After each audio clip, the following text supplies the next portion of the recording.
La première erreur, c'est le fait de gaspiller et de dépenser à outrance dans les wala'im. Wala'im, jam'u walima. Al-walima, c'est ce qu'on appelle en français le banquet.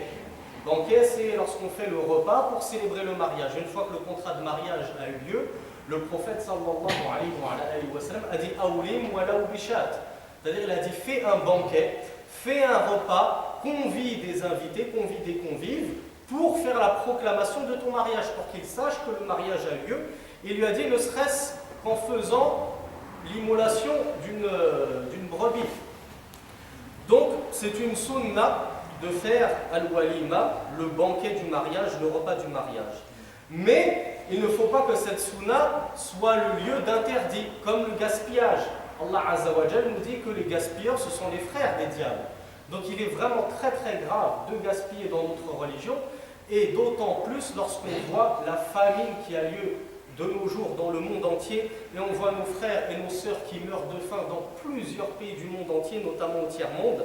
Donc c'est inconcevable que dans ce jour de fête, où on doit se réjouir, on se réjouisse en faisant des muharramat, en faisant des interdits, et en gaspillant de la nourriture à outrance, en sachant que de l'autre côté de la mer, il y a des gens qui meurent de faim. Donc le cheikh nous cite aussi l'exemple de ceux qui ont tellement gaspillé dans le repas de mariage que la nourriture finit à la poubelle. Et en général, la nourriture qu'on prépare pour les repas de mariage, c'est ce qu'il y a de meilleur. C'est vraiment de la nourriture qui coûte cher. Parfois, on ramène un traiteur. Donc non seulement c'est du gaspillage dans la nourriture en elle-même, et en plus on a gaspillé beaucoup d'argent pour s'offrir un tel festin, un tel repas, et finalement la moitié finit à la poubelle. Et enfin, le cheikh nous évoque al-mubahat bil walad, c'est-à-dire en fait la concurrence et la surenchère que se livrent les familles entre elles pour qui aura le plus beau mariage, qui aura la plus belle fête, qui aura la plus belle walima, qui aura le plus beau banquet. Donc ça, c'est une erreur dans la fête du mariage et dans le repas du mariage al-walima. Donc malheureusement, moi j'ai entendu qu'une famille elle a invité 200 personnes, et bien moi je vais en inviter 300. J'ai entendu qu'une famille elle a égorgé un chameau, une vache et 36 brebis, et bien moi je vais en égorger 2 fois plus pour ce repas. J'ai entendu qu'ils avaient une pièce montée, et bien moi je vais en ramener 50. Même si je sais que je n'ai qu'une dizaine d'invités à ma fête, mais juste pour qu'on dise Foulan, Foulan et Foulan, il a fait une fête extraordinaire. Donc ça c'est vraiment une grave erreur. C'est pas la peine de chercher à vous concurrencer les uns les autres dans la beauté de la fête du mariage. Et d'ailleurs, comme on l'a dit hier, le prophète sallallahu alayhi wa sallam, il avait dit parmi les mariages les plus bénis, celui qui a la plus petite dot. Donc le mariage le plus facile, le plus simple, c'est lui qui va attirer toute la bénédiction. Mais au contraire, les mariages gargantuesques, luxueux, tout ça, ça n'attire pas la bénédiction d'Allah. Au contraire, ça attire le courroux d'Allah lorsque Allah Azza wa Jal voit que vous faites n'importe quoi des faveurs et des dons qu'il vous a dispensés. Donc, comme on l'a dit hier, en ce jour où on devrait être le plus heureux du monde, le mariage c'est, comme on le dit, la moitié de la foi, il complète la moitié de la foi du serviteur. En ce jour, on devrait être le plus reconnaissant envers Allah Azza wa Jal. Eh bien nous, au lieu de nous montrer reconnaissants envers Allah Azza wa Jal et de suivre la sunna du prophète, qui est le fait d'égorger juste une brebis, de convier notamment les pauvres à ce banquet et pas juste les plus riches d'entre mes connaissances, et ensuite qu'est-ce que je fais lorsque je gagne ma chambre avec mon épouse? Je prie 2 rak'a. Je prie 2 rak'a avec la nouvelle mariée. C'est comme ça qu'on rend grâce à Allah. C'est comme ça qu'on remercie Allah pour ses faveurs. Et non pas en dépensant à droite et à gauche et en gaspillant le peu qu'Allah a mis entre nos mains. La deuxième erreur, on l'a vu aussi très brièvement hier, isti'malul aghani wal ma'azif bil alat al mukhtalifa. Et donc on ne va pas répéter une énième fois, on a déjà expliqué que les instruments de musique à la quasi-unanimité des ulama est interdit. Il n'y a que parmi les grands savants, il n'y a que Ibn Hazm, Al-Ghazali qui ont autorisé, et encore sous certaines conditions, la musique avec des instruments, mais sinon on a dit que la quasi-unanimité et totalité, depuis les premiers jours jusqu'à nos jours d'aujourd'hui, on sait que la musique est interdite. Donc, encore une fois, en ce jour de mariage, En ce jour, on remercie Allah de nous apporter celle qui va venir compléter notre foi, celle par qui on va pouvoir avoir une descendance qui, comme on l'a dit dans la khutbah, va invoquer pour nous. Et ça va être une source de bénédiction, de hasanat, de bonne action, même après notre mort. Qu'est-ce qu'on fait?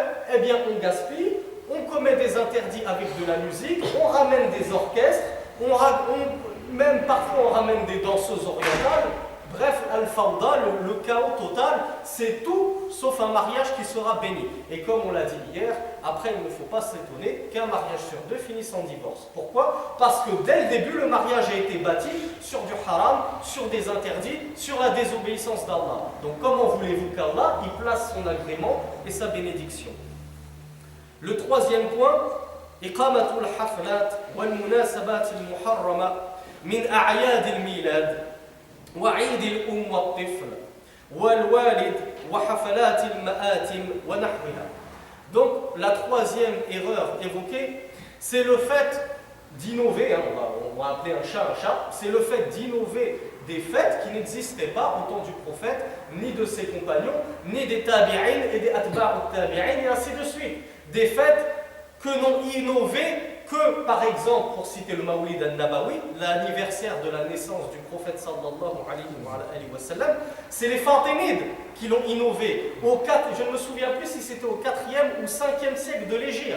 Donc vous imaginez un petit peu, c'est 400 voire 500 ans après la génération du prophète, de ses compagnons, des compagnons et tous ses suiveurs pendant 5 siècles, 4 siècles, ça n'existait pas. Personne n'avait entendu de ce Mawlid Nabawi, et tout d'un coup les chiites, Fatimides en particulier, sont venus et ont innové la fête de la naissance du prophète, la fête de la naissance de Ali ibn Abi Talib radiyallahu anhu, la fête de la naissance de Fatima, la fête de la naissance d'Al-Hussein et d'Al-Hassan. Et c'est eux qui ont innové toutes ces choses-là pour leur amour exagéré sur Ahlul Bayt, et malheureusement, les musulmans maintenant commencent à suivre ces pratiques qui n'existaient pas au temps du prophète. Donc ça c'est une grave erreur, et Inch'Allah peut-être qu'on consacrera un cours spécial sur ce sujet-là.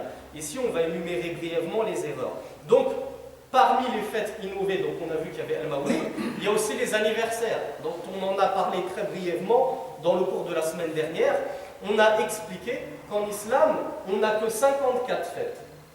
On a 2 fêtes annuelles, c'est-à-dire 2 fêtes qui viennent chaque année, Aïd al-Fitr et Aïd al-Adha. Et on vient de célébrer Aïd al-Adha il y a une semaine. Et Aïd al-Fitr c'était il y a 2 mois et demi. Là c'est nos 2 seules fêtes annuelles. Mais alhamdoulilah, puisque ça ne suffit pas pour certains et qu'ils éprouvent le besoin de rajouter des anniversaires, des fêtes des mères, des fêtes du café, la fête du slip et tout ce que vous voulez, Allah Azza wa Jal, il vous a donné 52 autres fêtes dans l'année. Laquelle est-elle? Est-ce que quelqu'un sait quelles sont ces 52 fêtes? Hein? Ahsanta. Yawm al-Jumu'ah. Yawm al-Jumu'ah huwa al-Eid al-Usbu'i. Le jour du vendredi, c'est une fête, mes frères. Ce n'est pas un jour quelconque. Comme le prophète sallallahu alayhi wa sallam, il a dit Yawm al-Jumu'ah sayyidul ayyam. Le jour du vendredi, c'est le roi des jours, c'est le prince, c'est le maître des jours. Et Allah Azza wa Jalla a fait qu'il y a 52 semaines dans l'année, en tout cas sur notre calendrier solaire. Il y en a un petit peu moins dans le calendrier lunaire. Mais pour arrondir, on dit qu'il y a 50 vendredis dans l'année qui sont 50 bonnes raisons de faire la fête.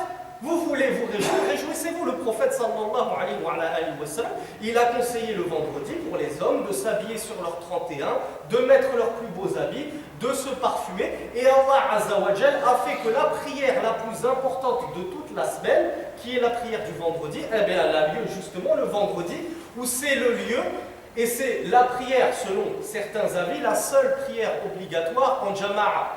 On ne va pas revenir encore sur le khilaf, il y a d'autres savants qui voient que la jama'a, elle est wajiba.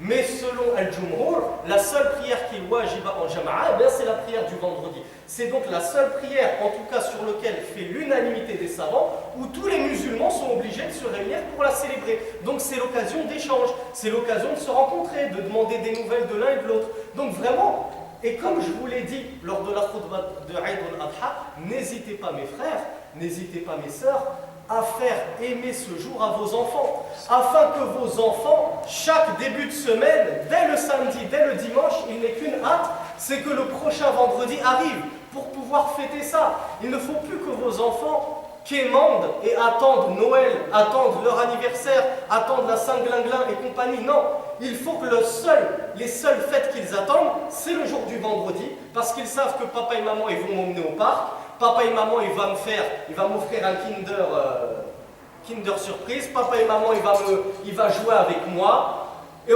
maman elle va nous faire un beau gâteau. Il faut essayer, mes frères, mes sœurs, de faire aimer à vos enfants le jour du vendredi. C'est une fête.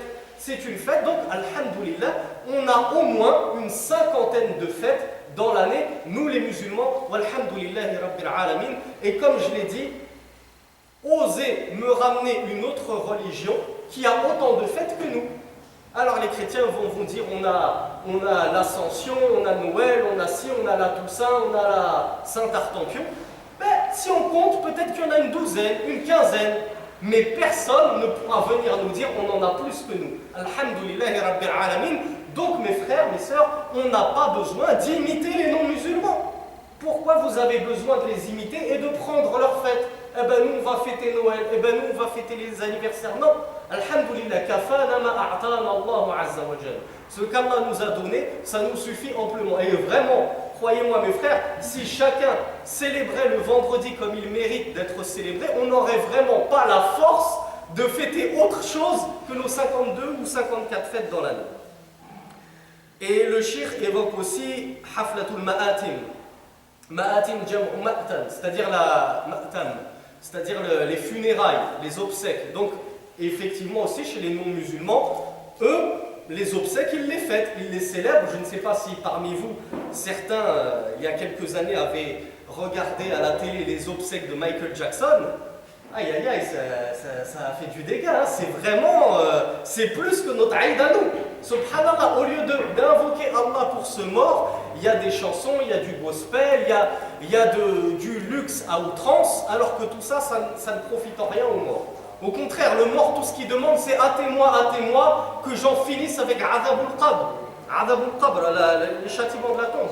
Donc mes frères, les cérémonies des obsèques chez nous, les funérailles, c'est quelque chose de très simple. Ce n'est pas quelque chose où il faut acheter un cercueil en marbre, en bois d'ébène, qui coûte tant et tant, et dessus on va mettre une pancarte en or, plaquée or ou en argent, avec des... Non.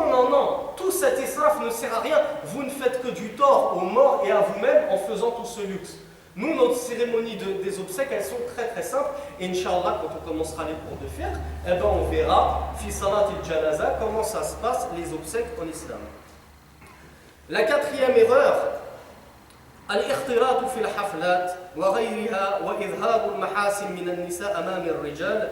Donc ça encore, on l'avait déjà beaucoup évoqué, c'est le fait que dans nos mariages, malheureusement, on trouve aussi énormément de mixité. Et comme je l'avais expliqué brièvement, en tout cas dans cette mosquée-là, je m'étais un peu plus étalé dans d'autres mosquées, en fait, il y a le concept de mixité, chez les musulmans, il est très mal compris. La mixité, en islam, elle n'est pas interdite. C'est la promiscuité qui est interdite. C'est quoi la différence ? Qu'est-ce que la mixité? La mixité, c'était que kana Rasulullah sallallahu alayhi wa sallam yusalli wa yasaffu ba'dahu aw wara'ahu rijal wa wara'ahum an-nisa. Ça c'est l'ikhtilat al-jaiz al-shar'i. Mais la promiscuité, un homme, une femme, comme on l'a dit au pèlerinage, on voit ça à la Mecque, c'est ça qui est interdit. Donc la mixité, le fait qu'un groupe d'hommes se trouve dans la même pièce qu'un groupe de femmes, ce n'est pas interdit lorsque les corps ne sont pas mélangés les uns aux autres. Lorsqu'il y a une décence, une pudeur et une ligne de conduite. Les hommes dans un coin, les femmes derrière les hommes. Et si possible, les hommes dos aux femmes, afin qu'on ne les regarde pas, qu'on ne soit pas distrait. Donc comment ça se passait la prière au temps du prophète sallallahu alayhi wa sallam? Le prophète priait, les compagnons hommes derrière lui, accessoirement les enfants derrière les hommes, et tout derrière les femmes. Et pourtant c'était au sein de la même mosquée.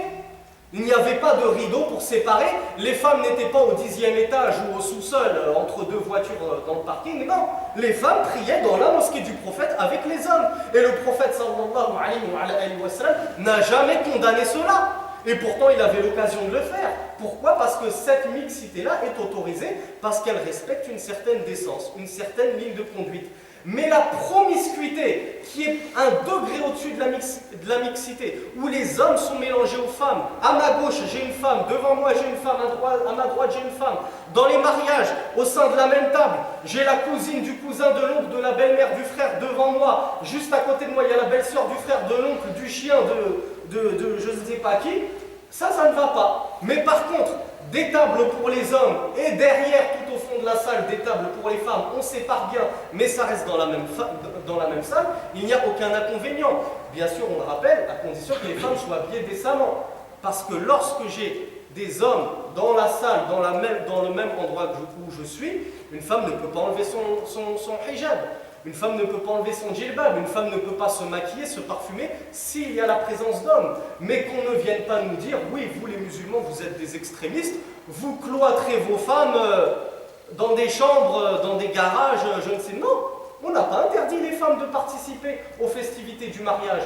On dit juste qu'il y a une tenue, une conduite décente à tenir, et on fait un minimum de séparation. La cousine de ma belle-mère, elle n'est pas obligée d'être sur mes genoux pour manger sa banane, ou son couscous, ou son tagine. Non, elle se met dans la table des femmes. Donc ça, c'est autorisé. Donc l'erreur qu'on dit, c'est la promiscuité. La promiscuité, malheureusement, c'est une erreur qu'on rencontre dans beaucoup de mariages. Et accessoirement, en plus de la promiscuité, bien, les femmes ne sont pas couvertes décemment, alors qu'elles savent que c'est un mariage mixte, où il y aura des hommes comme des femmes. Donc on le rappelle, mes sœurs, lorsque vous êtes en présence de ceux qui ne sont pas vos maharim, c'est-à-dire des gens que vous avez légalement le droit d'épouser, ce ne sont ni vos pères, ni vos frères, ni vos enfants, ni vos fils, ni vos oncles, vous n'avez pas le droit de vous découvrir devant ces personnes-là. Le cousin, comme on a de cesse de le répéter, le cousin, le beau-frère, ce n'est pas un mahram. Je ne peux pas taper la bise à mon cousin. Non, ça n'existe pas. Une femme ne peut pas taper la bise à son cousin. Un homme ne peut pas faire la bise à sa cousine, ni même serrer la main, ni même au beau-frère. Donc ça, c'est des relations qui ne sont pas permises. Pourquoi? Parce que mon cousin, j'ai le droit de l'épouser. Mon beau-frère, une fois que mon mari a décédé, je peux l'épouser. Il n'y a aucun empêchement là-dedans. Donc celui que je peux épouser, eh bien, je n'ai pas le droit de le toucher jusqu'au contrat de mariage. La cinquième erreur, al-aklu. Et ça aussi, c'est une erreur vraiment qu'on rencontre énormément. Et pas seulement dans les cérémonies de mariage. Le fait de manger ou de boire dans des ustensiles en or ou en argent. Et on va même plus loin, c'est interdit même si les ustensiles ne sont que décorés d'or et d'argent. C'est-à-dire que moi j'ai une coupe, j'ai une assiette, et autour de l'assiette, il y a juste un fil d'or. Mais c'est vraiment de l'or. C'est vraiment de l'or. Un fil d'or. C'est pas l'assiette qui est en or. L'assiette, elle est en porcelaine. Mais autour, il y a un fil d'or. Ça, c'est interdit. Ou bien j'ai une coupe avec un petit motif qui est fait en argent. L'argent, le métal, pas l'argent, les billets. Ben ça, c'est interdit aussi. Donc tout ustensile, même s'il comprend un petit peu d'or et d'argent, le prophète sallallahu alayhi wa sallam a interdit de manger dedans. Il a dit, ils sont pour eux dans cette vie d'ici-bas, c'est-à-dire les non-musulmans, et ils sont pour vous dans l'au-delà, vous les musulmans. Donc n'attez pas la récompense d'Allah, ne vous inquiétez pas, vous mangerez et buvrez dans des coupes en or et en argent, incha'Allah, au paradis. Et on le rappelle, c'est important parce qu'il y a malheureusement des sœurs qui font l'erreur, elles pensent que ça c'est interdit juste pour les hommes. Parce qu'elles se disent, oui, c'est connu, les hommes, ils n'ont pas le droit de porter d'or. Alors que nous, les femmes, on a le droit. Eh bien, le fait de manger dans des ustensiles en or ou en argent, ou même décorer légèrement d'or et d'argent, c'est interdit pour les hommes comme pour les femmes. Et ça, justement, malheureusement, on le rencontre non seulement dans les cérémonies de mariage, mais même dans des repas de famille. Parfois, on veut impressionner un tel, on sort des couverts décorés d'or et d'argent. Donc ça, c'est interdit. Le prophète sallallahu alayhi wa sallam a dit La tashrabu fi aniyati al-dhahabi wal-fiddati wa la ta'kulu fi sihafiha. Donc c'est ce qu'on vient de dire. Le prophète a dit ne buvez pas et ne mangez pas dans des ustensiles en or ou en argent, ni dans des assiettes ou des plateaux en or et en argent. Et le prophète sallallahu alayhi wa sallam a dit Man shariba fi ina'in min dhahabin aw fiddatin fa innama yujarjiru fi batnihi naran min jahannam. Donc le prophète sallallahu alayhi wa sallam a dit celui qui mange ou boit dans un ustensile en or ou en argent, il ne fait que s'abreuver du feu de l'enfer. Il ne fait que remplir son ventre du feu de l'enfer. Donc vous voyez mes frères, c'est pas quelque chose à prendre à la légère, c'est vraiment quelque chose d'interdit. Ça fait partie justement du gaspillage, de l'israf qu'on a vu dans le point numéro 1. On n'a pas besoin de se ruiner en ustensiles de cuisine et en vaissellerie. Le point numéro 4 est, donc on a dit les ustensiles, pour vraiment détailler le sujet, ça implique les fourchettes, les couteaux, les cuillères, tout ça. Qu'on ne dise pas, t'as juste parlé de la coupe et de l'assiette. Non, tout ustensile de cuisine, jusqu'au couteau, fourchette et tout, parfois il y a des petites décorations en or argent, tout ça, ça ne passe pas. La 6e erreur, اتخاذ الصحف وغيرها مما فيه ذكر الله تبارك وتعالى ورسوله سفرا للأكل والشرب. Et ça, très honnêtement, walhamdulillahi rabbil alamin, on le rencontre peu en France. Mais moi, par exemple, je l'ai rencontré en Égypte, malheureusement, et je pense que très certainement certains d'entre vous, parmi les Maghrébins, peut-être aussi les Africains, je ne sais pas, vous avez dû le rencontrer au bled, c'est le fait que certaines personnes prennent des journaux, du papier journal, des feuilles, n'importe quoi, qui ont déjà servi. Par exemple, le journal, le quotidien, ben voilà, 2 jours sont passés, plus personne ne va l'acheter, je vais le prendre, et je vais m'en servir pour envelopper par exemple des sandwichs. Moi je vous dis, je l'ai vu en Égypte, quand on achète des sandwichs dans la rue, pour envelopper les sandwichs, eh bien ils n'ont pas des cartons en polystyrène, des emballages en polystyrène comme on le trouve dans nos grecs. Eux ils prennent un journal, ils enveloppent le sandwich dedans et te donnent ça. Il y en a qui mettent des grands journaux, plein de journaux sur une table et ils posent la nourriture sur ces journaux. Mais qu'est-ce qui se passe? C'est que parfois dans ces journaux, notamment dans les pays musulmans, il y a toujours à un moment ou à un autre le nom d'Allah écrit dessus. Ne serait-ce que parce qu'il cite quelqu'un qui s'appelle Abdullah, Abdurrahman, Mohammed. Parfois, il y a carrément des ayats du Coran dans certains journaux. Parfois, il y a des ahadiths du prophète sallallahu alayhi wa sallam. Mais les gens ne font pas attention. Même dans un magazine de sport, on peut trouver le nom d'Allah parce que le joueur, il s'appelle Abdullah. Donc, c'est très très rare, en tout cas je parle vraiment dans les pays musulmans, de trouver un journal, du papier, où il n'y a pas le nom d'Allah. Eh bien, les gens prennent ces journaux où il y a le nom d'Allah et ils s'en servent pour enrouler des saucisses, des sandwichs kibda, des sandwichs au foie, et ou poser sur des tables et on pose le verre d'eau, ça se mélange avec la mayonnaise, tout ça, c'est une vraie cochonnerie, c'est une vraie bouillabaisse. Ça, c'est très très grave. Pourquoi? Parce que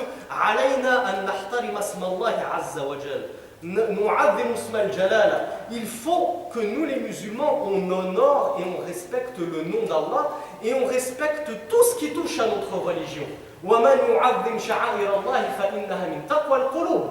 Et celui qui respecte la religion d'Allah, les rites d'Allah, ça fait partie de la crainte des cœurs, ça fait partie de la piété. Malheureusement, il y en a qui aiment Allah, qui aiment le prophète, mais qui n'attachent pas suffisamment d'importance à tout ce qui découle d'Allah et du prophète, comme l'évocation d'Allah, dhikrullah, l'évocation du prophète. Donc on peut prendre un Coran, je le pose par terre, il n'y a aucun souci si la terre est propre. Comme il a dit Ibn Uthaymin, si la terre elle est propre, elle est pure, il n'y a pas de souci de poser le Coran par terre.